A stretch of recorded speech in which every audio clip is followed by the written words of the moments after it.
Taline duris atvėrė kol kas analogo neturintis jūrų muziejus. Moderni ekspozicija įkurta vandens lėktuvų uoste, kuriame anksčiau šeimininkavo kariškiai.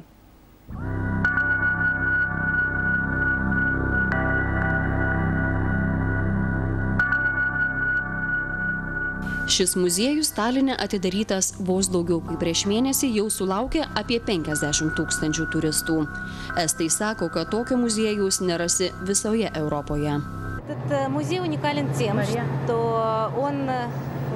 Šis muziejus unikalus tuo, kad tai interaktyvus muziejus. Čia nėra jokių draudimų, eksponatus galima liesti rankomis, galima įlysti į povandeninio laivo vidų.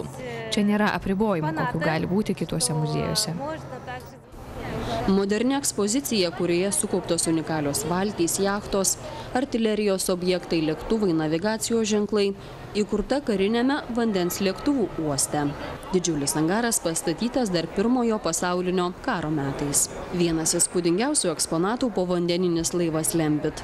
Tai seniausias pasaulyje tokios klasės laivas eksponuojamas muziejuje. Prieš Antrąjį pasaulinį karą Anglijoje pastatytas laivas buvo naudojamas per visą karą ir po jo. Į krantą 600 tonų sveriantis laivas iškeltas tik pernai. Pernai laivas Lembit buvo atgabentas pontonais ir specialiais vilkikais, kurie skirti tankams. Laivą iš vandens iškelti padėjo tūkstančiai žmonių – vietiniai gyventojai, savanoriai, darbininkai ir statybininkai. Iš vandens jis buvo perkeltas čia, į angarą.